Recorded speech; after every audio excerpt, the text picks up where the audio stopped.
in million of ages, now we see it, hear it, receive and maintain it.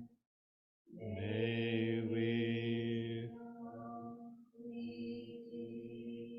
realize the Tathagata's true meaning. Can you hear me online? Okay. May we completely realize the Tathagata's true meaning. So I'd like to talk about that today. I'd like to talk about freedom, or maybe our fear of freedom. I think we might be more afraid of freedom than we are of suffering.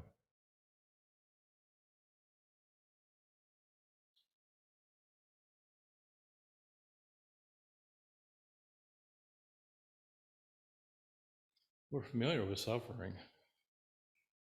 It's kind of cozy, a little claustrophobic, but it's very familiar.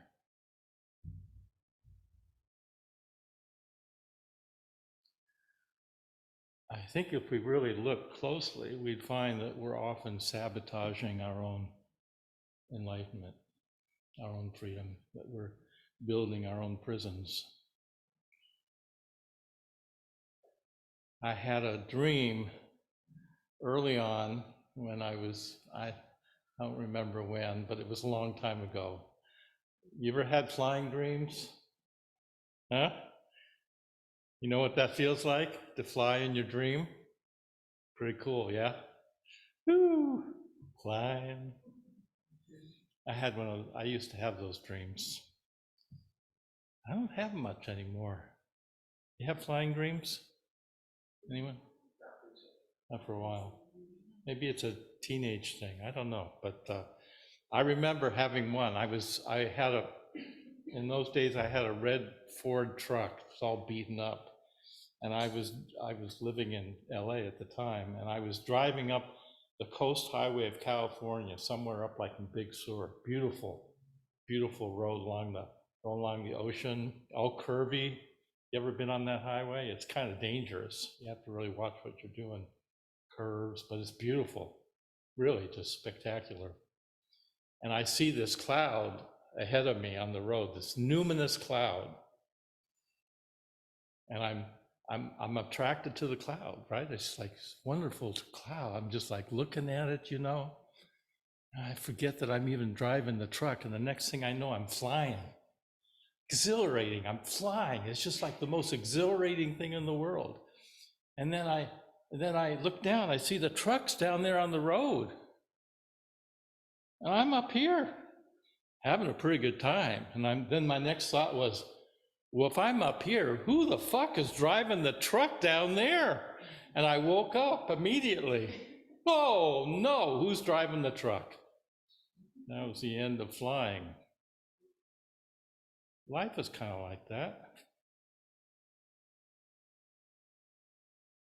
You sure you want to wake up? Are we sure we want to be free? What would it mean to be free?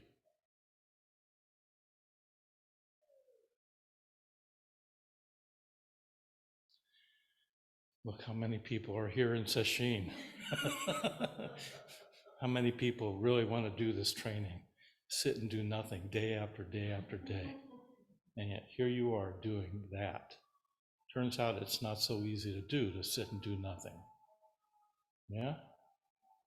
You have to nail yourself to the chair or the cushion.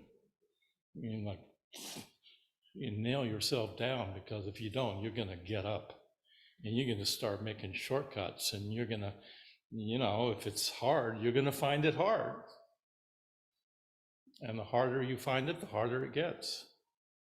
And so, in a way, you're here because you made a commitment And your sitting is a kind of an expression of a commitment to be realistic with suffering and with yourself, and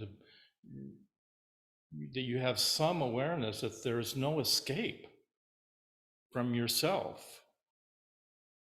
And with that awareness, you sit, and then the practice takes care of itself. If you do this day after day, you can wake up and be free, really free. The question is, do we really want that?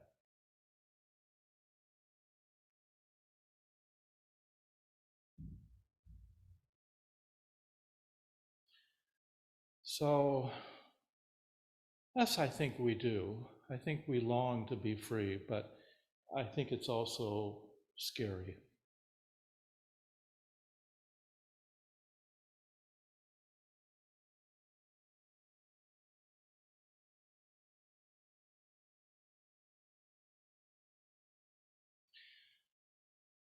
So we have to be realistic. We have to acknowledge suffering.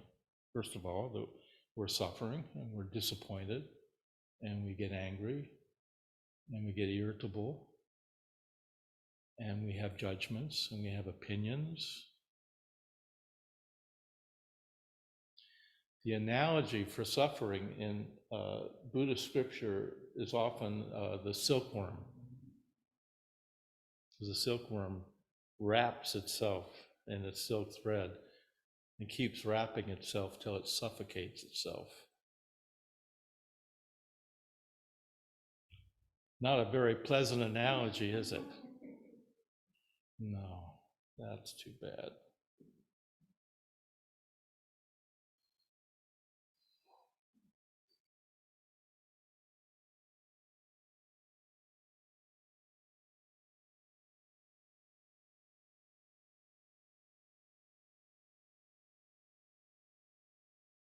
So we chant the Heart Sutra every morning here. And there's a reason we chant the Heart Sutra, because it's the ultimate Zen teaching. It's almost every Zen center anywhere in the world chants some translation of the Heart Sutra in whatever language they speak.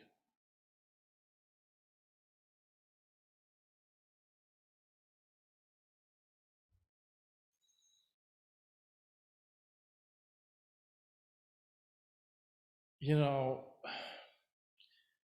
the Mahayana means a large vehicle. The big, and Zen is part of the school of Mahayana. We're part of this large vehicle. So it's like there's no reverse gear. It's like I haven't given birth, but some of you have, to children, and you know when you're giving birth, there's no reversing that. It's going to come out. And we were all born, so we all came out of our mother's womb in one way or another. And if you're afraid of death, if you're afraid of living, then you shouldn't have cut the umbilical cord in the first place. But here we are, and there's no reverse gear.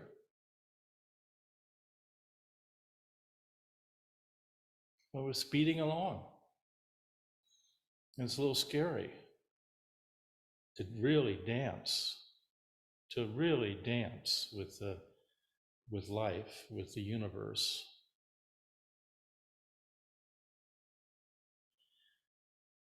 So we try to solidify something, we try to control something, we try to freeze the space which is alive and intelligent. We try to control it. We try to box it. We box it up with ideas, categories, knowing, thinking.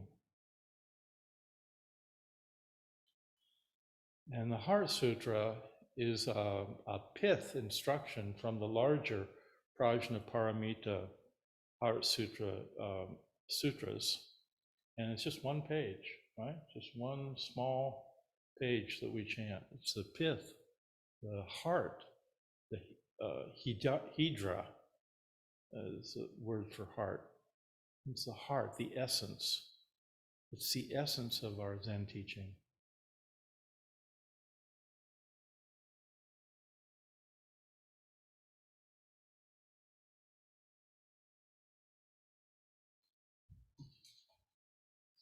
What's real? What's unreal? What's truthful? What's not? We hardly know anymore. We hardly know.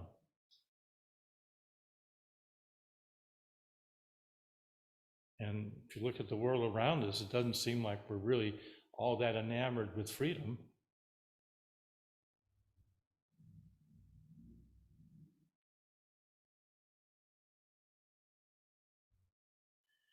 So let's take a look at the Heart Sutra, because the Heart Sutra is about freedom.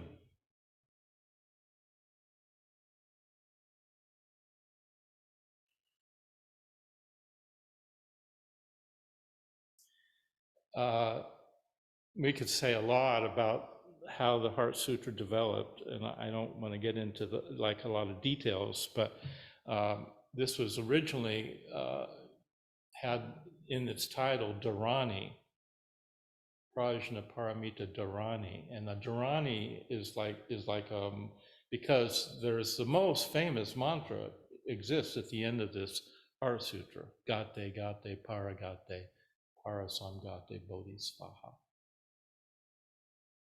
Most famous mantra in our tradition.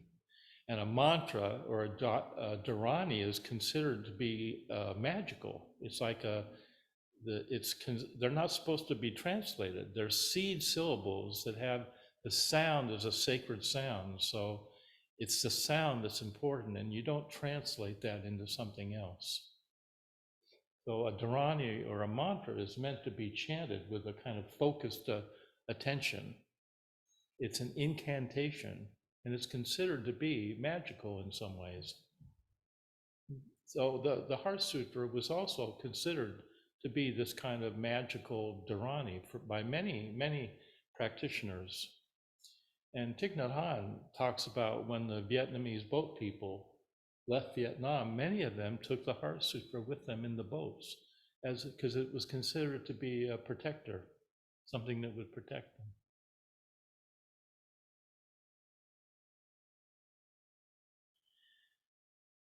So we have this sutra, and it begins this way. Avalokiteshvara Bodhisattva, doing deep prajna paramita, clearly saw emptiness of all the 5 conditions, thus completely relieving misfortune and pain. That's a pretty bold statement. Do you believe that? Someone pulling our leg? Is this just some PR? I think this is the Buddhist teaching we're hearing. I think the Mahayana, this sutra was trying to restore the original teachings of Buddha. It says here, Avalokiteshvara is doing deep prajna paramita. What's that? What's he doing? Prajna paramita.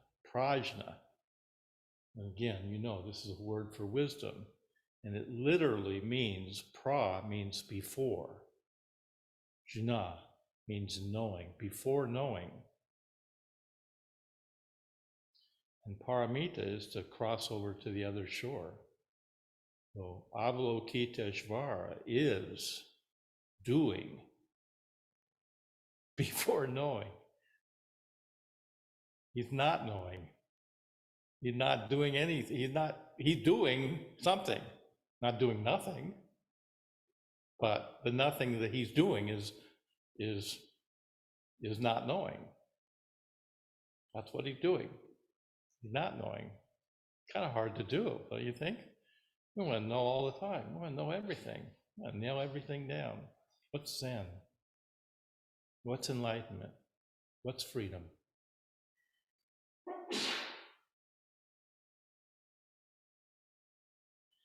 He says, doing this kind of deep, deep inquiry and looking at his experience moment by moment, doing deep prajnaparamita, then he saw emptiness of all the five conditions. So one thing to get about this sutra, or the context of it, is Avalokiteshvara is talking to Shariputra.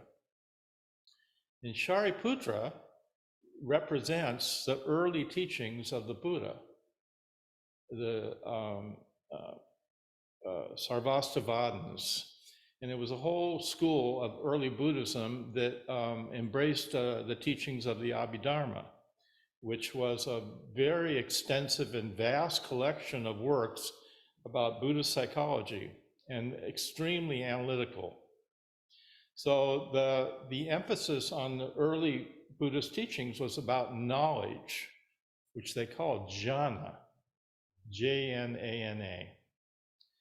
And there's a shift here in the Mahayana tradition from jhana to prajna. And what this, in a way, you could view the Heart Sutra as a polemic against the Sarvastivadins. The Shariputra represents the Sarvastivadins, and Avalokiteshvara is giving this teaching to Shariputra. And he's saying, this teaching, the heart of the matter, the essence of the matter, is not about knowing something, it's about letting go of that altogether.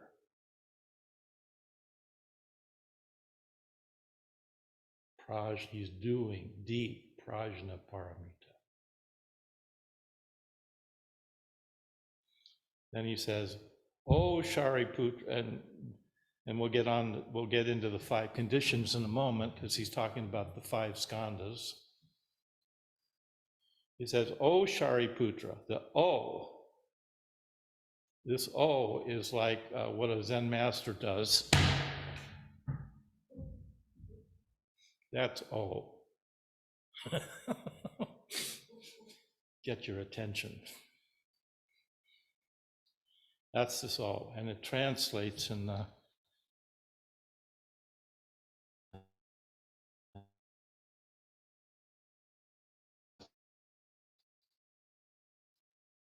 Sanskrit meaning of it. It's like a shout or a slap or a cup of tea. But he's trying to get Shariputra's attention. He's not doing it intellectually. Okay?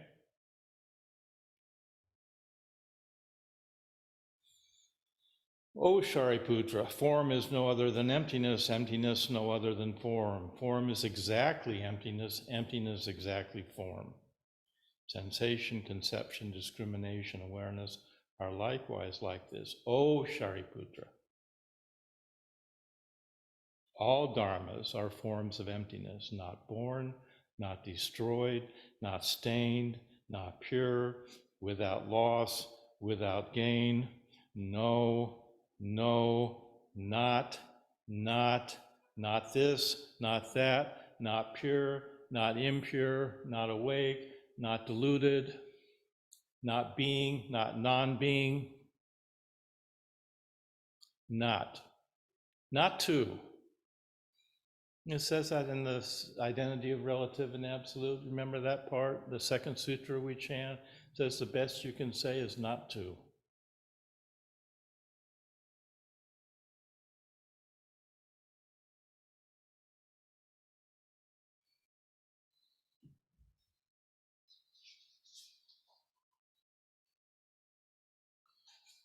Yeah, the O is the Sanskrit word is iha. It's an emphatic here. So it's important maybe to have a little context about the Abhidharma, which is impossible to read. I mean, I've tried. It's really thick. I mean, it's dense. It's really, I've read commentaries on the Abhidharma. That's the best I can do, but maybe you're more ambitious than me and you could get through it. But the Abhidharma and the Sarvastivadins, the way they thought of the teachings, the Abhidharma actually means something like higher dharmas, study of dharmas, dharmology. And they considered these higher dharmas to be entities unto themselves, to be like the building blocks of reality. Kind of like we think of a chemistry, what's the chart of the, you know, the periodic table. Yeah, the periodic, to them, the dharmas were like a periodic table. And they were the building blocks of reality. They considered dharmas real. The most real thing you could find in reality was a dharma. And if you knew these dharmas, you studied them and learned them and paid attention to them, you could wake up.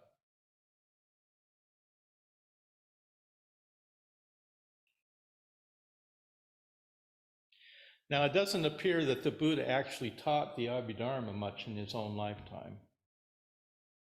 It was just too vast a teaching for us mortals to actually understand. So in a way, the Sarvastivadins are not unlike another common point of view, right? In our world today, we have people that believe in materialism or just believe in science, almost like a reductive kind of science. Like some neuroscientists think we're nothing but a brain. There is no such thing as mind. That's a kind of reductive form of science. Sometimes call it scientism. There's only science. But there's many scientists that don't think like that at all. And in fact, if you just appreciate the teachings of quantum physics, it's already saying that when we perceive something, we change what we're perceiving. Our perception is changing the object we're looking at. You understand? Or you can't understand you, but that's the actual what they discovered in quantum physics, or the other one that has another name. The act of observing something changes what you observe. So right there, even from science, it's saying there's no such thing as a true objective world out there that's separate from ourselves. We are already part of that other. There's no way we could be separate from it. And yet, the biggest delusion we all have is that we are a separate self. There's me and there's you. There's me, you, me in the world. And that's the source of, that's the prison that we build. And this sutra, the Heart Sutra, in one way or another is saying that's a delusion. There is no separate anything, including dharmas. Nothing is a separate self. There is no separate self here, no separate self there. Everything is interdependent, right? The flowers here. You know, how are these flowers separate unto themselves? How did they get here? Well, they grew out of the earth. They needed earth, and they needed minerals, and they needed water, and they needed sunshine. And where did the water come from? Came from clouds. Where did the clouds come from? Came from the ocean. Where did the ocean come from? Came from rivers. Where did the rivers come from? Mountains. That's all in the flower. If we really look deeply at this flower, it's wonderful. It's just, there's no end to what this flower is, and we're the same way. You think we own our bodies, or I am my body? How could that possibly, if you just look a little deeply at your own, at yourself, at what we call ourselves, the body is not, it's not separate. We require food, we require water, we require sunshine too. And fortunately, we're starting to get some finally. Yeah, I joke because it's really true. About this time of year, I start leaning towards the window of my office when it's sunny. I'm like a sunflower, just like, yeah, that feels good. We need sun. We need all kinds of, we're interdependent with, it goes on and on. We could not be here if it wasn't for our parents, and not just because they gave birth, our mother gave birth to us. We couldn't be here if we didn't have affection with others, if we didn't co-regulate with our caregivers. Babies that don't have parents don't survive. We require attachment to others. We require connection and relationship. We are relational all the way through. And what makes up my body? It's probably half of my body is just space, and most of the rest is just water, and then a little bit of it is organs and blood and things. But where did all that come from? Is that mine? Is that think about it. I'm the DNA of my ancestors, going back generation after generation after generation. And all the things I do are a part of evolution that has taken millions of years to evolve, so that I have a brain and a head and eyes in my socket, but nothing here is separate. And yet we live our lives as if we were isolated, separate beings, and that is the prison that we build. To be free of that, what the Heart Sutra is talking about. To really be free.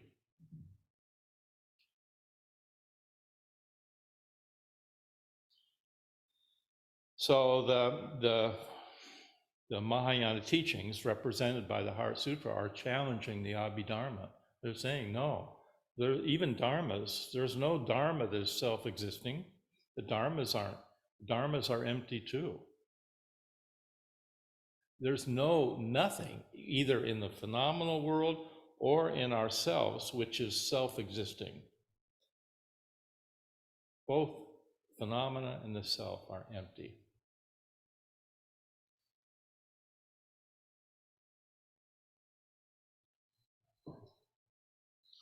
So, what we see over and over again in the sutra is prajna and shunyata, wisdom and emptiness. They go together. They always go together. Where there's wisdom, there's emptiness. And where there's emptiness, there's wisdom. And shunyata, shunya means hollow, void, or zero. Now, shunyata is one of those words that's very, very difficult to translate and is almost always misunderstood as nothing.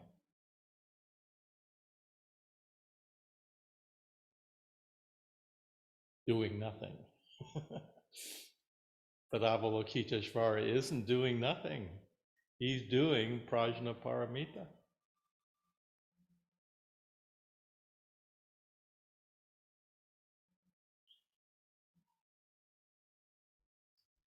So, emptiness means the absence of erroneous distinctions that divide one entity from another. The absence of self-existing things, people, anything. The absence of anything existing unto itself, because we are all completely interwoven and interdependent, and we are here. Now, it may sometimes feel lonely here because there's not many people practicing with us, so it could feel lonely, but if you really let go and are free, then you can be alone and never be lonely.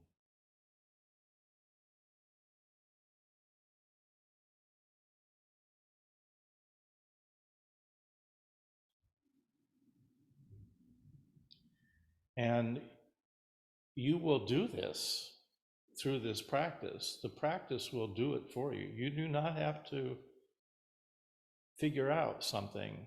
You don't have to be a great scholar of anything. You can just be a simple practitioner, a human being that is determined to wake up and do this practice, have some faith, maybe devotion even, in something about this tradition which is rich, and you show up. You show up, and you follow the schedule, and you sit, and you get sleepy, and you get irritable, and there's too much black, or there's too much ritual, or there's too much whatever, or I'm talking too much. And you keep sitting. And then you will notice, as time goes on, that you start to develop what we call samadhi. You probably already sense it, a sense of stillness and something, I hesitate to call it stable, but or solid, but something that is here, that you can't put it into words, but you begin to experience it through your meditation practice.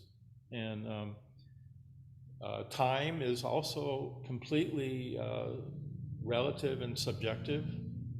Not the time by the clock, but the time as you experience it. The periods start to feel not as long, and that's, you have this samadhi starts to get stronger as you do this practice. So if you do this practice, you can let go of this self. You can actually be free of the prison that you built, if you dare. And then what happens after that is none of your business. You don't need to keep looking for insights, because now you could actually trust silence and stillness. You could trust that the wisdom of no escape, and that's hard to do. That's why I say, I think in a way we're more scared of freedom than we are of suffering.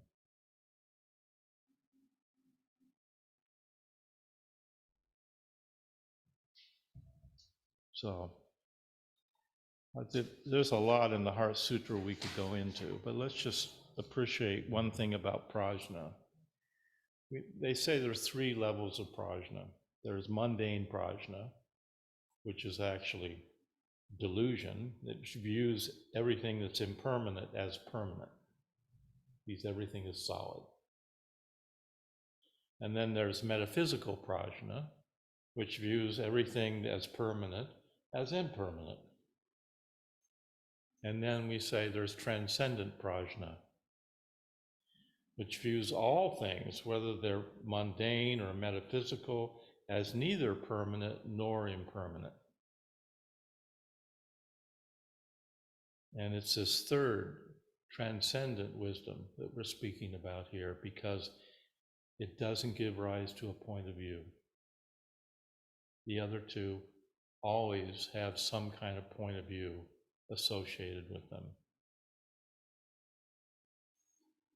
How to be here without a point of view? That takes some discipline. That's hard to do. Just giving a talk, I have a point of view. Giving a talk, I mean, how do you not have a point of view?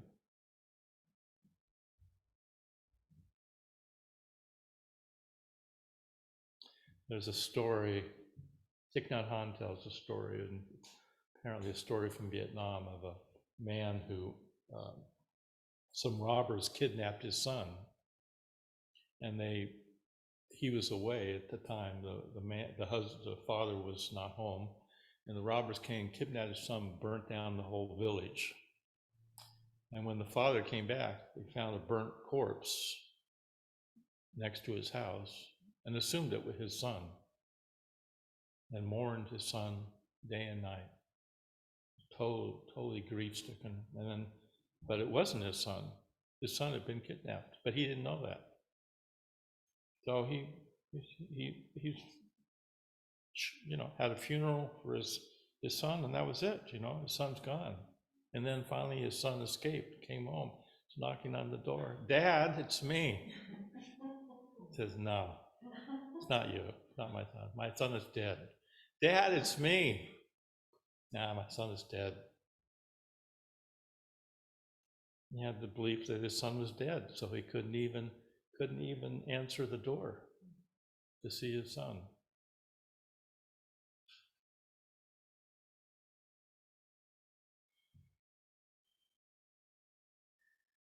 So, you know, whether you could go back to the 4 foundations of mindfulness, which we teach in our core curriculum, and you would be getting hints of this teaching from the Heart Sutra already, because it is the teaching of Buddha.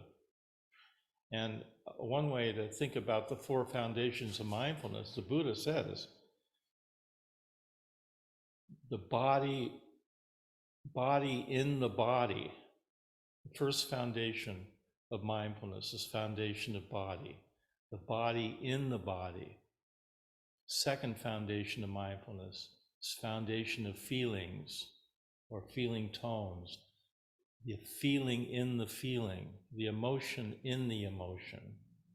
The third foundation of mindfulness, foundation of mind, mind in the mind. Fourth foundation, foundation of dharmas, dharma in the dharma.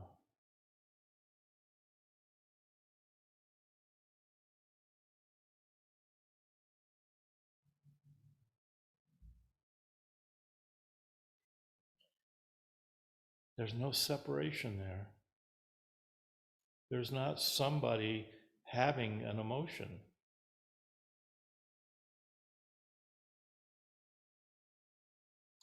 Where is the mind? What is mind? Anyone show me mind? Where it is? There's a story about a student of Bodhidharma's that was really upset, and he came to Bodhidharma. He said, Master, my mind is not at ease. I am suffering. I am anxious. I'm depressed. My mind is not at peace. Please put my mind at peace. And Bodhidharma says, well, go find your mind and bring it to me, and then I'll put it to peace. I'll make it at peace. So the guy goes out and looks for his mind. Looks everywhere.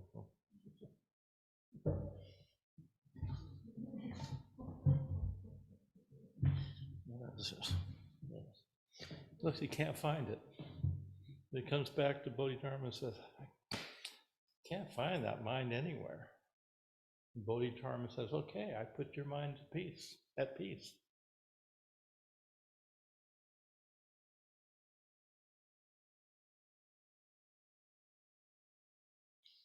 Well, not sure we will trust that teaching, but that's what I mean. We're actually scared of freedom.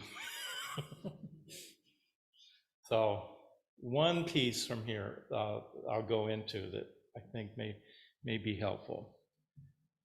The Heart Sutra is saying all these teachings of the Buddha, the four noble truths. There is the truth of suffering, which we have to absolutely experience, and then the suffering is also empty. Yeah, no truth of suffering. They're both true. All these pairs, you notice in the Heart Sutra, come up. There's old age, there's no old age. There's wisdom, there's no wisdom. There's being, non-being. Delusion, enlightenment. So,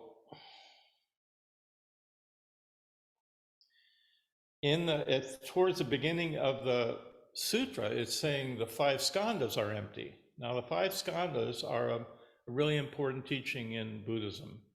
And the 5 skandhas are teaching about how we come to experience a self. And they exist in 5 sequential steps. And the first is called form, or rupa. The second is, I believe the second is sensation. Yeah. The third is perception. There's different versions, different ways these are put forth. Form, sensation, perception, concept, consciousness. And one way of thinking about the skandhas, it's a way that we construct the self, ourselves. It's a way that we come to have a false, delusional sense of our own solidity, that we have consciousness, and that consciousness knows things and is separated from the world. So one way to think about this is that, and this is at a very, we're talking now at a very primal level of energy, way before we're conscious about anything, is there's just freedom. The world is alive, space is alive, everything is dancing. You're dancing. Free, uninhibited, no self-consciousness, no fear, no hesitation. And then in the middle of that, there's just a little doubt comes up, a little hesitation. It's like when you're driving your car on the freeway and you feel like you're driving too fast, and then you put your foot on the brake.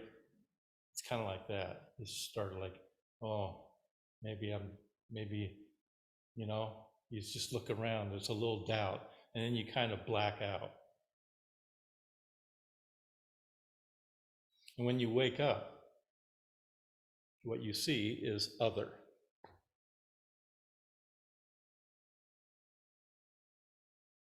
That's the first thing you see is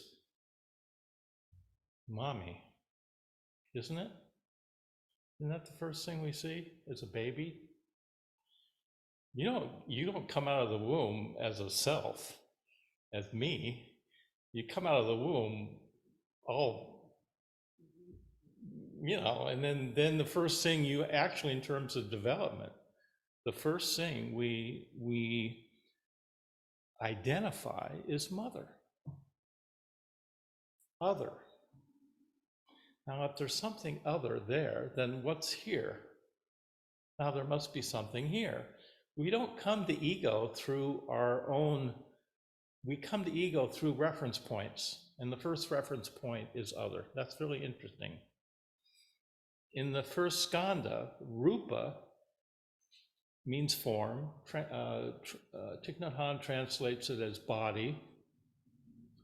But the actual meaning of rupa is the world outside, the world that we identify and give meaning to, that is outside. And then by extension, if there's a world outside there, then there's something here inside, and that would be called name, nama. Nama is our subjective experience. Rupa is the objective world outside. So the first skandha is we create this dualistic split at a very, very primal, this is way before we're conscious, and we create this split in an instant, like that. There's other, and there must be me. And then the next thing is their sensation. We are putting out feelers into space. We're feeling to see, is there something here that's dangerous? Is there something here that's inviting, pleasant, or is it neutral? We're like an insect. We have our antennas out. All our senses we're looking to see. And then the third one is perception. Now that you start to organize that a little bit and put it into a kind of framework. And the way Trungpa used to say this, if your antennas find something pleasant, then perception lays out a waterbed. And if your antennas find something that's dangerous, your perception lays out a shotgun. And there's really not much middle ground. I mean, the neutral ground is there, but it's not particularly dramatic. and so we don't notice it so much. But that's kind of the first three steps of the skandhas are very primal, at a very primal level of just instinct and survival. And then you start to organize this more into concepts. Now we start to actually categorize things because we're building, the whole thing is a facade in the first place. So we have to convince ourselves that it's real. And so we use concepts to do that. We start naming things and identifying them. You know, I was thinking the other day, I love birds. I love to see birds. I love to name them. And you probably love to name things too. It's what we do with concepts. We name things. I could get distracted right there. I could talk about the hairy woodpecker I saw yesterday in the tree. It was really cool. This thing was pecking away, like jackhammer, just like, why don't they get a headache? You know, I love watching birds. I love birds. Yeah, so the air is alive. So our world is alive. We're alive. Space is alive. And then that fallen concept is consciousness. Now we've built it into a full-blown self-identity, a me with a name and a history and a memory and stories. I can tell you stories. That's all we do. That's what it means to be a human being, isn't it? To tell stories. In the early days of computers, I heard another story. Someone asked a computer, what's a human being? In the computer world for a while, because back in those days, it took a while for the computer to compute. And it came back with an answer, said, let me tell you a story. That's what we do. We tell stories.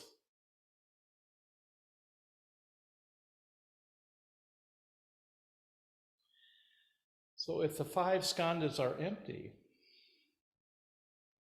then the whole project that I have built up of me is also empty. It's a very seductive project, and it's one that I'm pretty attached to. But this self, this project is impermanent. This project will die.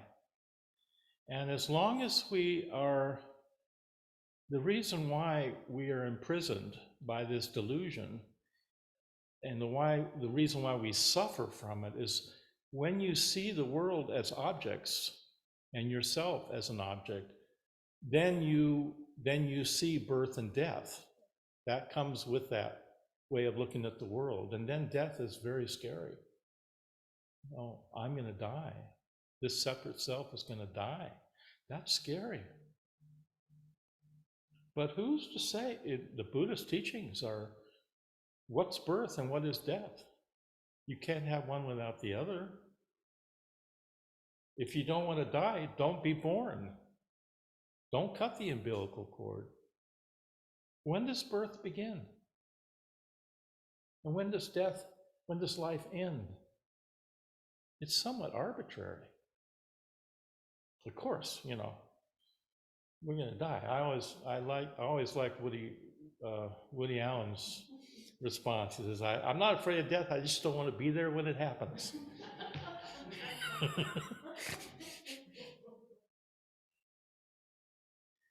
But, you know, you look at a whole ecosystem, birth and death is just part of the ecosystem. There's not a point where birth is separate and death is separate. They're part of the ecosystem, as we are.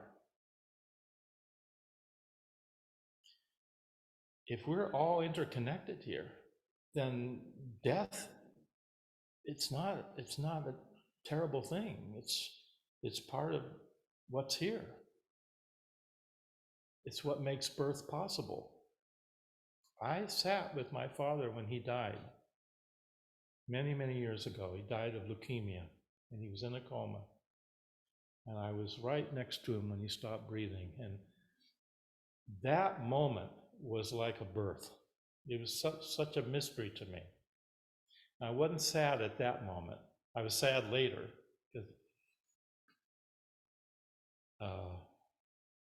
The teaching of shunyata is form and emptiness. It's not about non-being. We're also here as bodies, as selves, but we're not separate selves. So the common misunderstanding about this teaching about shunyata is that it means emptiness means non-being. And Thich Nhat Hanh has a very good commentary and translation of the Heart Sutra called The Other Shore, which I highly recommend that you read because it's very clear on this point. And he has his own translation of it. And it's really helps clear up this misunderstanding that emptiness is about non-being. No.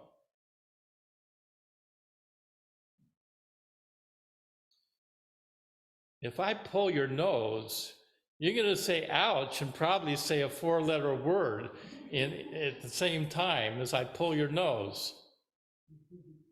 You have a nose. We have lungs we get sick. We enjoy whatever we eat. Tostadas, what are we having for lunch? I'm already getting hungry just thinking about it. So it's Taco Tuesday. Taco Tuesday. So the point here is that we don't go missing in this teaching. Emptiness makes life possible. Without emptiness, there would be nothing living here. Without emptiness is impermanence. Everything. There is no boss telling everything what to do.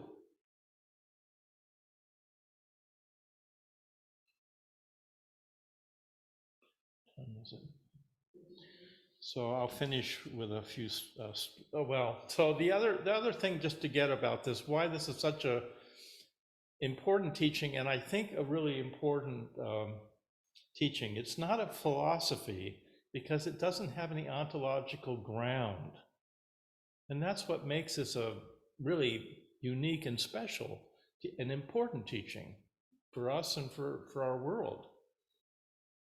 It doesn't have any ontological ground. And Trungpa used to put it this way. Enlightenment is you're in a plane and it's going down. It is going down. And the bad news, you don't have a parachute. The good news, there's no ground.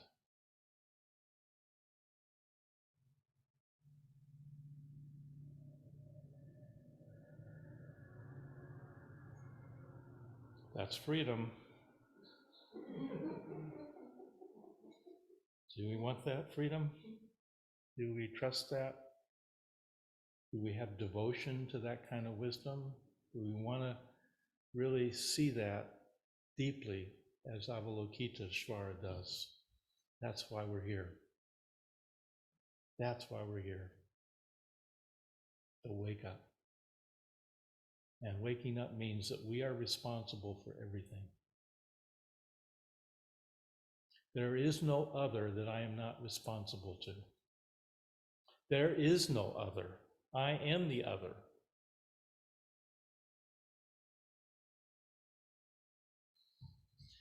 So, I'll finish with this little story.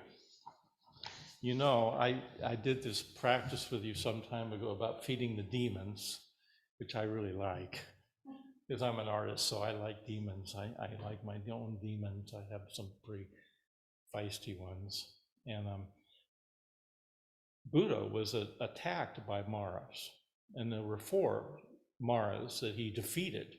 This is when he was under the Bodhi tree, and he was close to enlightenment, and he had this challenge. Mara attacked him, and there were 4 kinds of Mara. There were kleshas, which are unskillful emotions like greed, anger, delusion, ignorance, death, the fear of death, the skandhas, conditioned existence, and the diva realm of sensuality.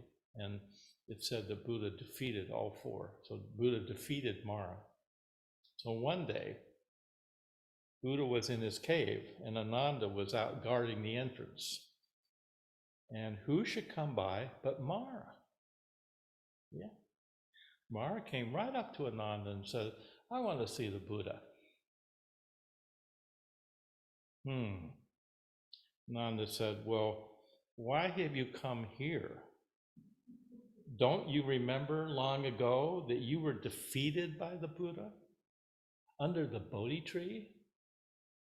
Aren't you ashamed to show your face here? Don't you know the Buddha will not see you? You're evil. You're his enemy. Oh, says Mara. Well, that's kind of funny. I thought your teacher said he doesn't have any enemies. Oh, he got Ananda. He defeated Ananda. Ananda's a little embarrassed because he has to admit, yeah, I think my teacher said he doesn't have any enemies. Mara said, well, you better show me in then. So Mara says, okay, I'll go announce you. And he goes in to announce Mara's outside the cave, hoping that the Buddha's going to say, I don't want to see him, or make up some lame excuse. You're like, my mother just died, or I have to go to a meeting, I have an important, I have to answer my cell phone, or I have something else to do. But to Ananda's dismay, Buddha says, oh, Ananda's here, bring him on in. My friend my friend Mara is here, bring him in, I want to see him. And Ananda is just like, oh no. So he goes out and he says, okay, the Buddha will see you, being very formal. Ananda comes in and the Buddha greets him with a warm greeting and shakes his hand and hugs him. Says, oh, my friend Mara, it's so good, been so long, I haven't seen you in a long time. And he puts him in a place of honor. And he tells Ananda, go out and fix the best herbal tea you can to serve to Mara. Well, Ananda goes out kind of grumbling, says, well, I'd fix herbal tea for the Buddha, but it's just miserable that I have to fix it for that guy. So he hides, he kind of lingers outside to see what they're saying in there. Mara invites him in, Buddha invites him in, he says, so how's it been, Mara? How have you been lately? And Mara says, well, things aren't going so well, I'm kind of tired of being Mara. I'd kind of like to be someone else, someone like you, because everyone likes you, wherever you go, they throw roses where you walk, and everyone loves you. I'd kind of be like someone like you. And Mara says, it's not very easy being me. I have to kind of slink around, and I have to talk kind of in riddles and kind of be tricky and kind of crazy acting, I have to scare people. It's really not pleasant being me. I don't like being Mara. And the worst thing that I just can't abide is my commanders, my army. They're now talking about, they're talking about social justice, and nonviolence and protecting the earth. And they want to practice mindfulness and meditation. I can't abide my commanders. They want to do meditation. It's just driving me nuts. So why don't you take them, and show them, they would be happy to be with you. In fact, why don't we just change places? You could be Mara and I'll be you. And Ananda's listening outside. He's just horrified when he hears this. He says, oh no, Mara's going to be Buddha and Buddha's going to be Mara? Oh no, that can't be. This is like terrifying, And he's like, and then Buddha listens very carefully this whole time. He's listening to Mara, and he says, well, finally, when Mara's finished, Buddha says, well, and he says this in a kind of quiet voice. He says, do you think it's fun being Buddha? Well, my disciples put words in my mouth. They build these gaudy temples, really awful looking things. And they put these gold gilded statues of me on on altars so they can get banana and oranges, and they commercialize me so they can make money. No, I don't think you would like to be me, Mara. I'm sure you wouldn't want to be a Buddha.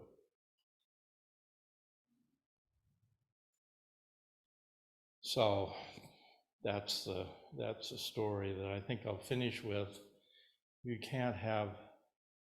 We are completely interwoven with here, and there is really no birth or death from this from this experience, and this Zen path that we are on is always about this, finding this freedom here,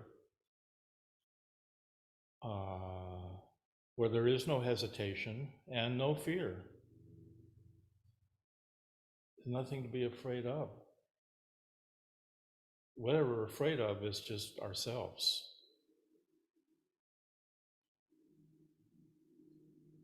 You can't have a rose without fertilizer and without crap.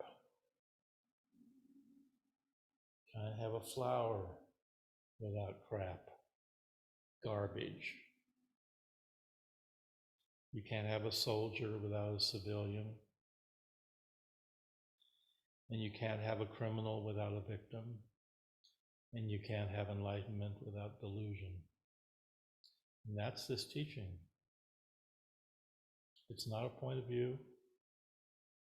It's not really a philosophy. A philosophy can kind of give us padding. There's no padding here. And that's why I think freedom can be scary and a bit disorienting, because there's nothing to hang on to. The plane is going down. Everything's falling apart. Things are being built up, things are falling apart. We're building cells, we're destroying cells. And this is the teaching of our tradition, and it's a teaching of that we can actually see what is here as it actually is, and live in a way that is really free of the kind of suffering that we manufacture all the time by building our own prisons. So that emptiness is the good news. It's actually good news. Emptiness is life. Emptiness is the dance of life that we are all fortunate enough to be here to participate in. And I hope all of you find this freedom in this life and die before you die, so that you can be free, because there's nothing stopping you from seeing the Pure Land. It's always been here, and it's here now, and it's always here. And I think the really encouraging thing that I would say is that you're here in retreat. Not many people want to do this practice, but you're here and you're doing it. And the practice takes care of itself. If you do this, don't make shortcuts. You commit to the schedule and do this. This is how we wake up. This is how you start to see what's here. This is truly doing nothing.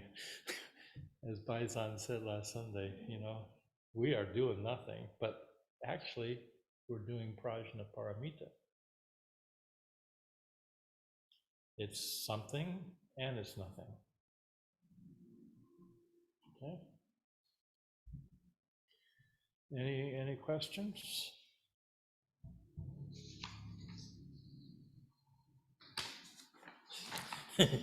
Ken, you don't have a question? I have tons of them. I'm not asking. Oh.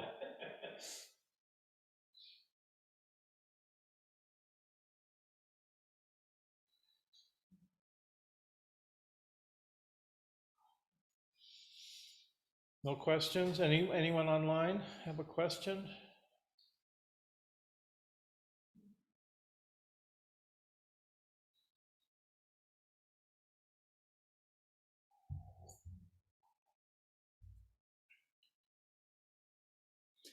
Okay, then it's time for lunch. Okay.